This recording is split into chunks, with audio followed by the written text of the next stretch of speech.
Hey everybody, welcome back to another episode of the Your Relationship With podcast. I'm your host, Melissa Snow.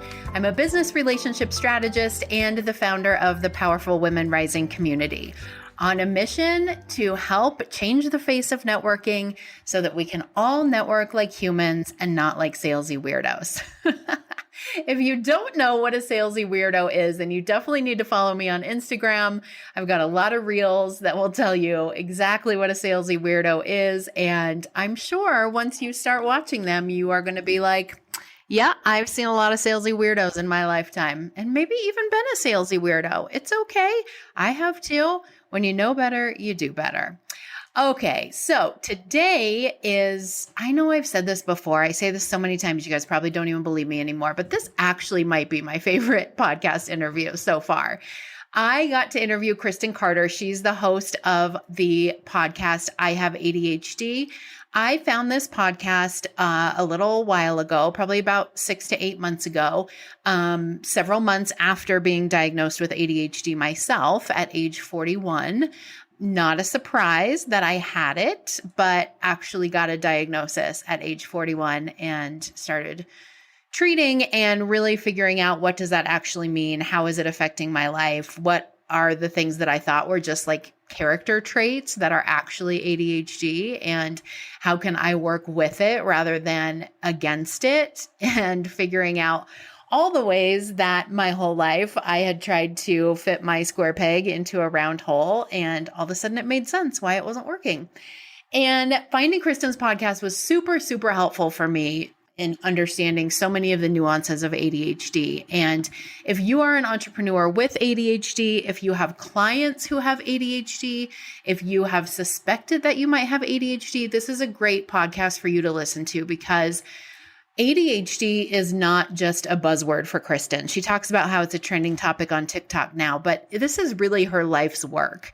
She has learned directly from the foremost authorities in the industry, and she shares so much knowledge and so much goodness in this episode that is really going to help you to understand ADHD, what it is, what it isn't, how it might affect you in business, and how to work with it rather than against it. So I am super excited to share this episode with you, and would love if you would pop onto my Instagram and share your thoughts with me.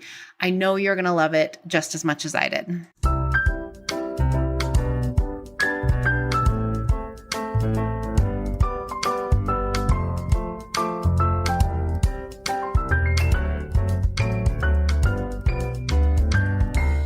Hello, Kristen. Welcome to the podcast. Hi, it is so great to be here with you. Yes, I am so excited to talk to you. I was telling you before we started recording that I found you through your podcast, I Have ADHD, and that is the name of the podcast, but also I do.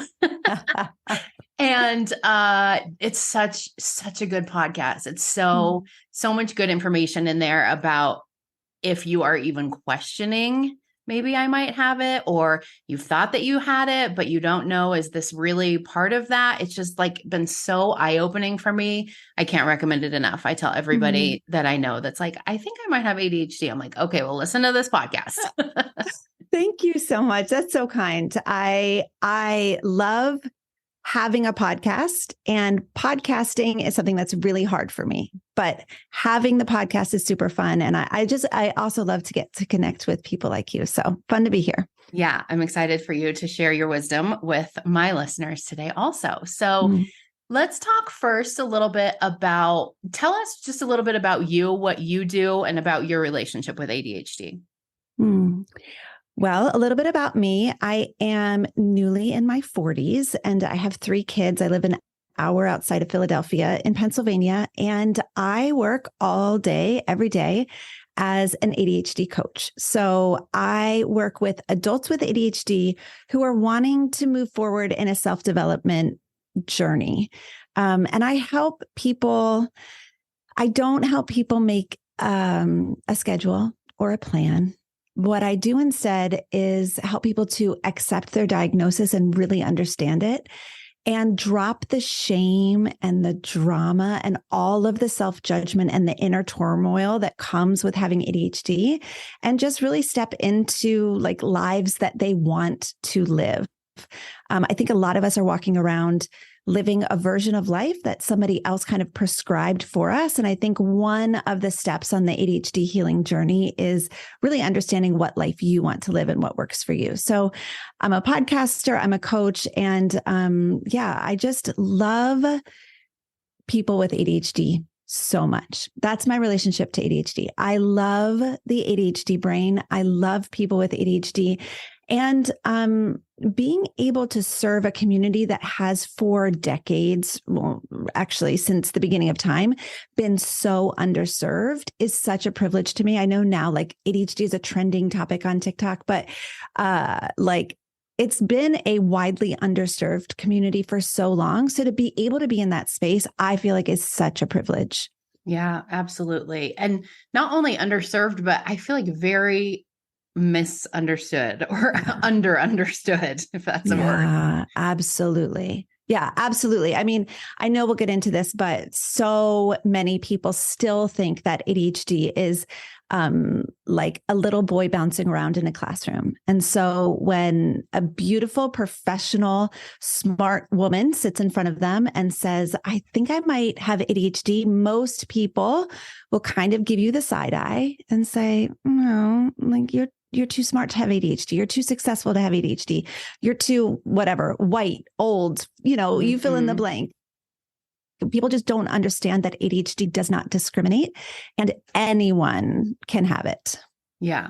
Yeah. And that it's possible to live a successful, great, happy, calm, peaceful life with ADHD. And that was one of the things that you said that I found really, really empowering about your podcast when I first started listening to it, is this idea of I'm not trying to force you into living the way that neurotypical people live. There's a big joke in the ADHD community about like, how many planners do you own? And I'm not going to tell you how many planners I own. Every single year, I think this is the year. This is the planner. Yeah. But really embracing the fact that this is the brain that you have. This is how your brain functions. And so how do we maximize that as opposed to like continuing to try to force your square peg into the round hole? Absolutely. I think that is one of the most important things about accepting your diagnosis. And I think it's one of the hardest things about understanding who you are, because literally from birth, we are conditioned to believe that we are the problem and that we do not fit into this society and that we need to change and modify ourselves to be more like everyone else. And that starts with our caregivers and, whatever. We could get into all of that, but we don't need to.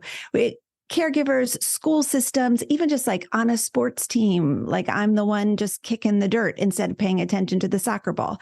And so moving on up through into adulthood, we have this deep-seated belief that we need to change to be like everyone else. And of course, we need to develop skills that help us to thrive in the system that we live. But also, if we really understand our brain and accept ourselves for who we are, we can make a lot of changes that will make our lives a lot easier if we just stop trying to do things like everyone else. Yes. Yes. That was a huge motivation for me in starting my community, the Powerful Women Rising community, which is a virtual community for female entrepreneurs, is having a space for women who want to build businesses the way they want to build them and who want to build the kind of business that they want to build and who don't want to feel like they have to show up in the entrepreneurial world as this like put together, perfect, neurotypical, type A, successful woman. They can come and be themselves, have ADHD, have ASD, be loud, be introverted, be whoever they are, and find the way that works for them rather than paying this business coach $10,000 to tell them this is the way that worked for me and it will work for you too if you do it right. I love that so much. And like, I'm cheering for you and your community, because so much money is wasted by ADHDers and other neurodivergent folks on getting a prescription, so to speak, of how to do, how to do business the right way, or how to do motherhood the right way, or how to do like whatever, you fill in the blank, the successful way. But we're taking lessons from people who don't have the same brain as we do. And it does not make any sense. And so what that just leads to is more shame, more self-judgment, more feeling like I'm doing something wrong. I'm the problem here. I'm the one that like this method isn't working for me. So I guess I need to change me. Not, hey, let's look at the method. Let's see if this even works for an ADHD brain. Let's see if this works for someone who functions a little bit differently. And I can tell you when I look at like, business coaches and all these people out there, these self-development gurus saying like, you have to be consistent to be successful. And like, you have to get up and work out at 5 a.m. and you have to like follow the 3 steps to being successful is consistency and perfection is like all, I'm just like, no. I just want to scream it from the rooftops. You actually don't have to be consistent to be successful. You don't. You can be very successful and be inconsistent as long as you're willing to try again and again and again and be persistent toward your goals. And that's just a little tangent because that is a like passion topic of mine. But just knowing that like, are you getting advice from people who believe in nuance and see the differences in people's brain? Or are you getting advice from people who see the world in black and white and think that everyone should be just like them? I think that is a question that we should all be asking ourselves. Yes, absolutely. Yeah. I spent that was a huge part of my journey, was spending a whole lot of time and a whole lot of money on people teaching me how to do it like they did. And usually it was in a group setting. So there were other people who were doing all of the things and it was working for them. And that is such a shitty place to be when it's like, I'm doing everything you're telling me to do. I'm doing everything you're telling me is going to work. I'm doing everything she's doing and it's working for her. So what the fuck is wrong with me? Yeah, Clearly exactly. something. Yep, exactly. Or I can't get myself to do these steps that you've laid out. Why can everyone else get themselves to do it? And everyone else is just like, they're making a list and they're crossing it off. And it's just like, oh, I scheduled on my calendar to do this at 9 a.m. So I'm going to do it at 9 a.m. And I'm looking around the room saying, how are you people doing this?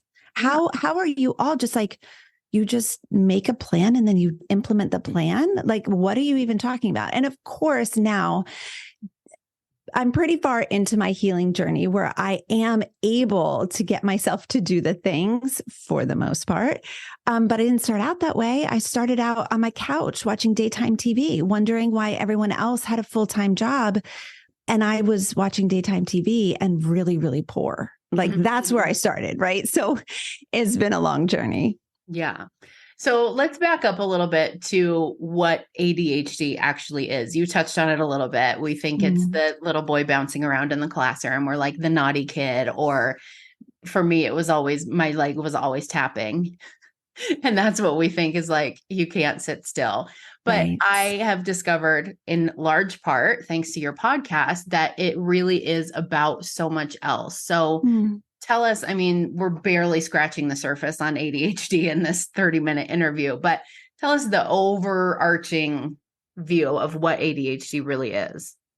Sure. So ADHD stands for Attention Deficit Hyperactivity Disorder, which is a terrible name because it doesn't have anything to do actually with an attention deficit. I have just as much attention as everyone else. The issue is I have trouble regulating my attention. So ADHD is actually a disorder of self-regulation.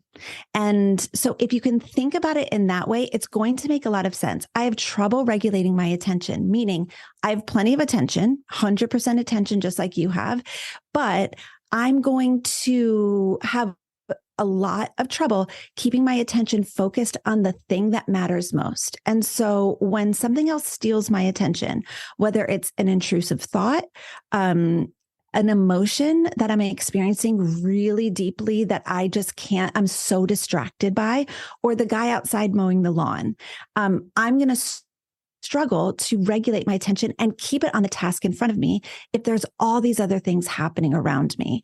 And so I struggle to regulate my attention. I struggle to regulate my emotions. So someone with ADHD really struggles with emotional dysregulation, meaning that we feel our emotions extremely intensely and we struggle to self-soothe. We don't have the self-soothe button. Like, where is that button? I missed it in the manual. I don't have it. So self-soothing is a skill that we need to learn. And so many of us ADHDers are walking around distracted by our emotions, which is not something that we talk about very often. And then I also struggle to regulate my behavior. So I'm really impulsive. Somebody with ADHD is impulsive. They can make really rash decisions, and we just struggle to kind of just like, as I said earlier, just do the daily tasks that everyone else is just doing. Like, my husband gets up and then he does the dishes and he has a cup of coffee and he just does all of these adulting tasks. And I'm just sitting on the couch looking at him like, I don't understand how you human, because I human in a very different way. And so if we can just understand kind of like in an umbrella term that ADHD is not a deficit of attention, it's an inability to regulate attention, emotion, and behavior. That's a great definition. I heard something the other day. I don't think it was your podcast. I think it was something else, but they were talking about how a lot of people are starting to refer to ADHD as executive function disorder instead. Mm-hmm. Have you heard that? I have heard that tossed around. Yeah. And I'm in favor of that. If that's what we want to call it, I think that's at least better than ADHD. I mean, that name is just, it sucks so much. And actually, when clinicians were moving from the DSM-4 to the DSM-5, they tried to have this conversation about renaming it. They tried to have consensus on adult assessment questions, and they never could come to consensus. And so the name remains the same, and the questions used for diagnosis were created for children, not for adults, which is ludicrous. Yeah, it's the same with autism spectrum disorder. That's part of the reason they have a really hard time diagnosing adults with that, is because all of the tests are made for children, which is crazy. It is crazy making. Yes, it's so frustrating, and it's such an injustice. It is such an injustice. Yeah, that's a whole other podcast, though. Yeah, right. So the majority of the women who listen to this podcast are entrepreneurs, they're business owners, or they're at least aspiring entrepreneurs and business owners. So I want to talk a little bit about some of the things that you see as being unique challenges to entrepreneurs who have ADHD. You know, you and I talked a little bit about this before we started recording, is that for me, looking back, I can see elements of ADHD, and I can see that it was present my whole life. But I've also heard that it's common for adults to get diagnosed when they leave school because they no longer have that structure. I love how I'm probably just telling you all the things that I learned from your podcast. I'm like, listen to this, Kristen. You're like, you literally learned that from me. And for me, it was, my parents have asked me, like, why is this all of a sudden a thing? Like, you're 42. And for me, I think it really was that switch of going from being full-time employed by someone else, where the expectations and the routine and the consequences were all created for me, to 4 years ago, becoming completely self-employed full-time, where there was no structure, no routine, no real immediate consequences necessarily. And that was when it became a big challenge for me. So I'm just curious, like, what you see as some of the unique challenges that entrepreneurs with ADHD face. First, I want to say I love entrepreneurs so much. I love being an entrepreneur. I've never not been an entrepreneur. Like, I love it so much. And I think that for the most part, it's such a great endeavor for someone with an ADHD brain. It really is.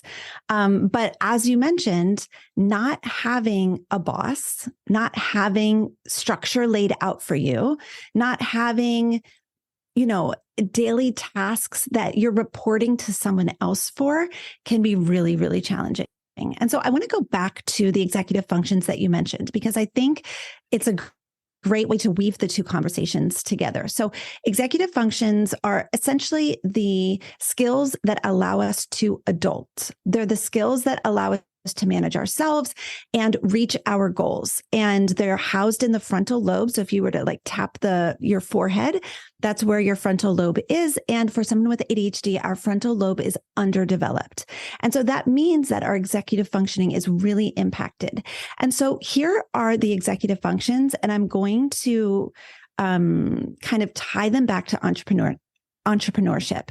So first we have self-awareness. People with ADHD struggle to be self-aware. Well, self-awareness is a pretty important skill for somebody who's an entrepreneur. Next, inhibition, being able to curb your impulses and not do the fun things, but do the things that you need to do, the hard tasks.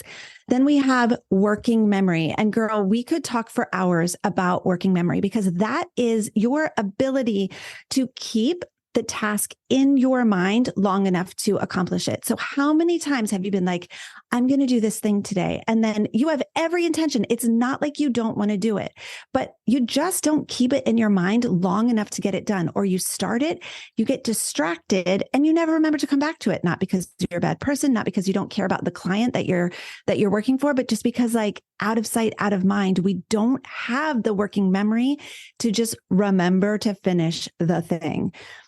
Next, emotional regulation, which we could talk for hours about as well.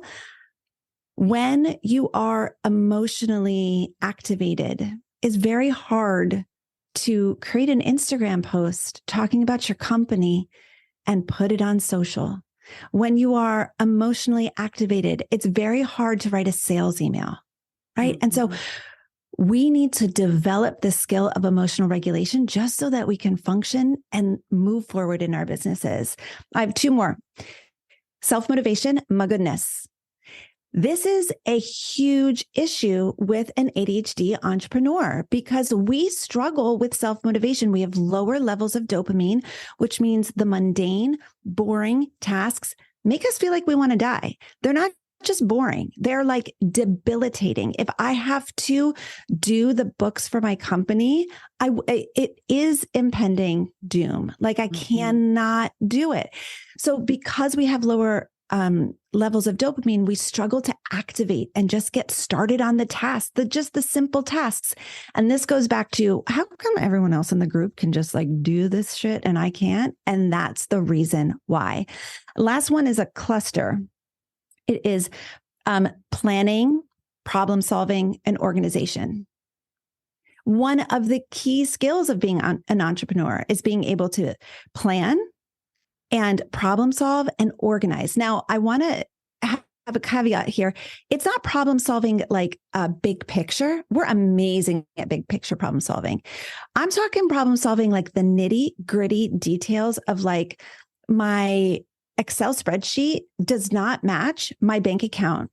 And this is a problem that needs to be solved, except there's 100 steps and it's very detail oriented. I have to go through everything. And I think I'll just go drink a bottle of wine or sit on the couch and watch Netflix instead, because I would rather do anything but this task. Mm-hmm. And so because we struggle with those 6 executive functions, an ADHD entrepreneur has some very, very unique struggles, meaning that we are going to be amazing at the thing we're amazing at, and we're going to really suck at everything else.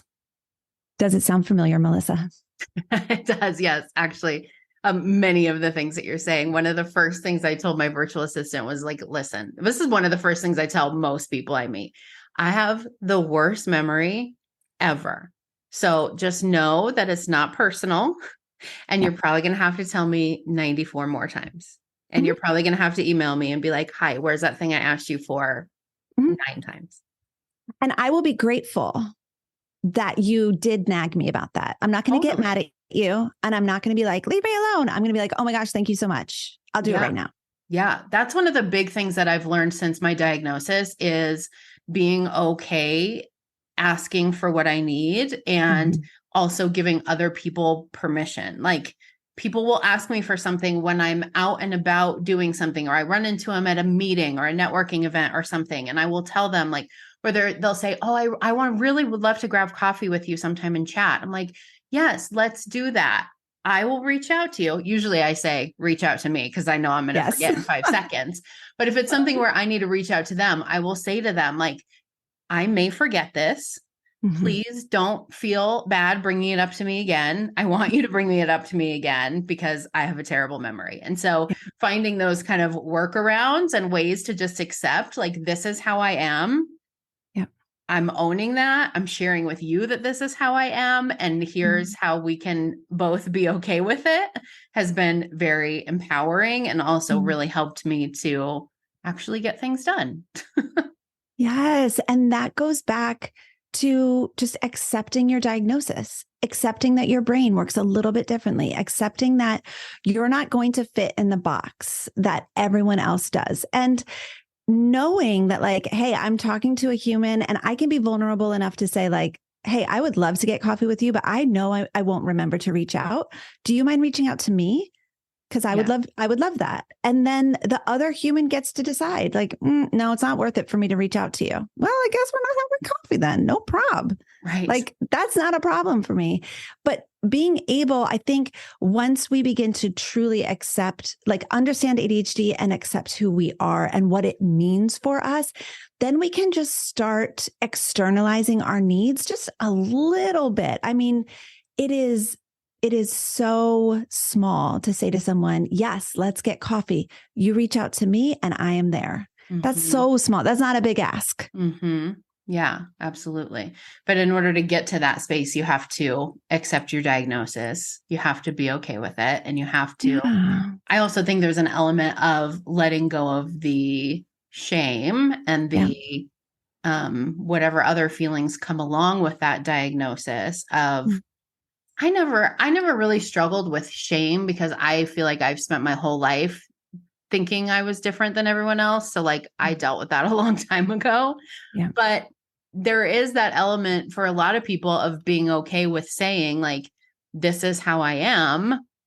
Can you accommodate it? Can you help me with it? That's really hard for a lot of people. And I get that too. Yeah. I mean, most people with ADHD are working so hard to pretend that they don't have ADHD.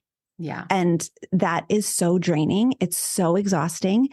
And it sucks a lot of our energy. We talk about spoon theory in my program a lot. Like, so many of our spoons usually are going to just trying to do everything like everyone else and pretend that we don't have ADHD. How much more energy and capacity could we get back if we just acknowledge, like, this is who I am, and not be rude about it and not have expectations that go beyond, that are making other people serve us constantly, but being able to just externalize, like, this is a desire that I have and I'm going to need some help with it. And so who's the right person? And I love that you have an assistant. I think that every person with ADHD, and I know that, like, access and privilege is just really difficult, but if you have money, hire someone to help you. That is like the first thing we need to do, because hire the neurotypicals to take care of the tasks that you don't care about. And it's not tasks that are too hard for you or that you can't do. It's just the tasks that you know you're going to delay and procrastinate, that you say, I should do that, I should do that, I should do that, but you just never do because you hate it, because you have lower levels of dopamine and it feels like death when you're trying to, like, get the thing done. Just hire someone else to do that for you if you can. So what you're saying is I need to hire someone to come into my house and wash and dry and chop the produce that I buy every single week and put it in my mouth. Yeah. Or give yourself the grace to say, I'm going to spend a little bit more money on produce that is already washed and already cut. Yeah. Like, that is where I'm at, where I'm just like, I could invest my time and my capacity in chopping it, but I'm not sure that I will, because history tells me that I let it go bad every single week. And so why don't I spend a little bit more money to have it washed and cut for me and make it easy? When I'm in the grocery store and I think I could chop that, I'm like, Kristen, I call that a problematic positive thought. It's problematic because it's not like I could do a lot of things, Melissa. I could do a lot of things, but I'm not going to chop those veggies. I'll tell you what. Yeah. But every single time I'm in the grocery store, God damn it, I am determined I'm going to chop those veggies. Yeah. This is going to be the week that everything turns around. I become a meal prepper. It's going to be amazing.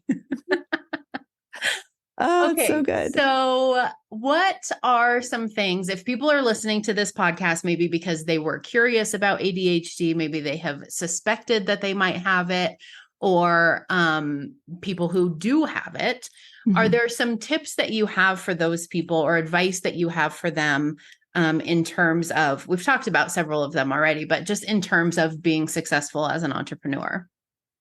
For sure. So I would first start with the very basic foundation is get a diagnosis and figure out a treatment plan that works for you. Most people have a lot of success with medication, and it is research shows us that it is the best treatment for ADHD.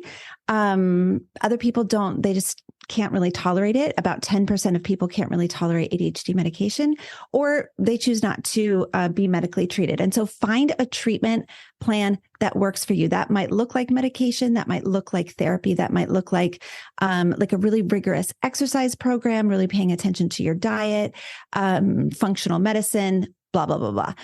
That foundation, like without the foundation of diagnosis, understanding, and treatment, I wouldn't even bother with the other stuff. Honestly, everyone turn up the volume and listen.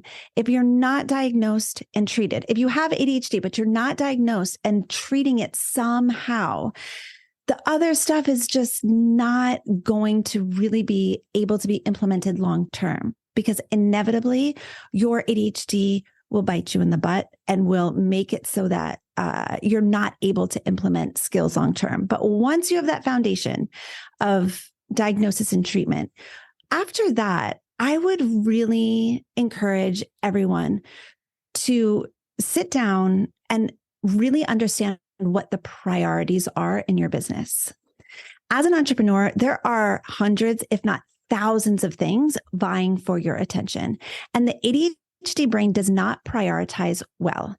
We hear every task at the same volume, so to speak. So every task is kind of screaming at us like, do the books. No, do Instagram. No, write an email. No, do this. And so we're constantly pulled in 100 different directions. And so if you can really understand what your priorities are and externalize them, so write them down, put them in front of you everywhere on your desk, on your computer monitor, on your bathroom mirror, like these are the priorities. That is going to be huge for you. And you might want to elicit the help of someone like Melissa or somebody who is going to really understand how to walk you through, figuring out your priorities. You might need to employ a neurotypical to help you do that, whatever. But understanding your priorities are key because, like I said, there's hundreds, if not thousands of tasks vying for your attention. And if you are putting your precious time, energy, capacity, creativity on stuff that doesn't matter, that's going to be real frustrating. And any ADHD entrepreneur is going to be like, I have been there. And I will raise my hand so high and say, I have been there. And so now I know that my priorities are coaching and podcasting. Now, if I want to coach and podcast, I'm also going to need to sell. And so selling goes in that as well. And so any task for me personally that does not go into coaching, podcasting, or selling, it's not for me. And so even within those three categories, I'm going to need to decide, okay, what's the best way to implement coaching. So I used to coach one-on-one and do groups and have a membership, like all this stuff. And now I'm just like, no, we're keeping it so simple. I have a membership. That's it. That's the best way for me to serve as many people as possible all over the world. What's the best way for me to podcast? Am I going to do this? Am I going to do that? Like, no, I have it so simple. I have it streamlined to make it so easy. Actually, it's never easy. Podcasting is always hard, but I make it as easy as I can. And then selling. I mean, it's just going to depend on who you talk to. There's 100 ways to sell. How do I sell in a way that feels ethical, in a way that feels aligned for me? And so having your priorities and really externalizing them and focusing on them and bringing your attention back to them. Like if you're holding a flashlight, this is from the book, Pay Attention to Your Attention by Dr. Amishi Josh. She's amazing. She talks about your attention is like a flashlight, and where you shine your flashlight is where you shine your attention. Now, this is from me. ADHDers don't have flashlights. We have disco balls. We are reflecting that attention in a million different directions. And so what we need to do is really, really, really, really put so many boundaries in place for ourselves so that our attention is streamlined and our brilliant brains can focus on what is most important. Mm-hmm. Yes. I love the do not disturb feature on my cell phone. Oh my gosh, yes. I love being able to turn off so many notifications, not having all of the apps on the phone. So I have to actually come in this room if I'm going to do those things. Like you find a lot of little things to implement. I tried to do the controls on the phone that are like, don't let me be on Facebook for more than 45 minutes today. No, it's not going to work. No, because I know the password. Yeah, of course. I purchased what I call a phone jail, which is like this little plastic device that have you seen like it? A cookie jar. Yes. And you set the timer. I think that's actually what it's meant for, which to me is very sad. So like all of the body positivity around here and like, you don't need to lock your food away, guys, but you do need to lock your phone away. We're going to market it as a phone jail. Yeah. It's phone jail. And so years ago when I was trying to start the podcast, but I couldn't get myself to do it, I would lock my phone away in the phone jail for 2 hours. And there's literally no way to break into it. Like you would have to get out like a saw and saw it open if you want it. But any of those hacks that keep you from just impulsively doing the things that are not where you want your attention to go. Any hack that you can come up with like that is amazing. And truly, emotional regulation is just a huge part of this. And so the reason why we pick up our phone is because we're uncomfortable, because we're bored, because we're agitated or afraid. And so if I can learn to regulate and soothe my own emotions, that is also a very helpful skill in entrepreneurship. Yes, absolutely. This is so good. I feel like I have like 95 other questions that I want to ask you. And this podcast interview could be like, let's just go on all day. You don't have anything else to do you? No, nothing. Except we'll have to take periodic breaks because we'll both be like, wait, what were we talking about? Oh my gosh, I love it. Thank you so much for coming on the podcast. This has been such helpful information. I know you have a podcast. I would love for you to direct people to that. And if there's any other way that they can contact you, reach out to you, find out more about what you're doing, what's the best way for them to do that? Well, thank you so much for having me. This has been a blast. So I host the I Have ADHD podcast, and you can go check that out wherever you listen to your podcasts. I also have a lot of information on the website, ihaveadhd.com, including info about my coaching program where I help adults with ADHD. And it's just super fun. I love it so much. And I like to hang out on Instagram. So if you love social media, you can hit me up on Instagram at I Have ADHD Podcast. Awesome. I will put the links for all of those in the show notes so everyone can connect with you. And thank you again, Kristen. You're awesome. Thanks, Melissa.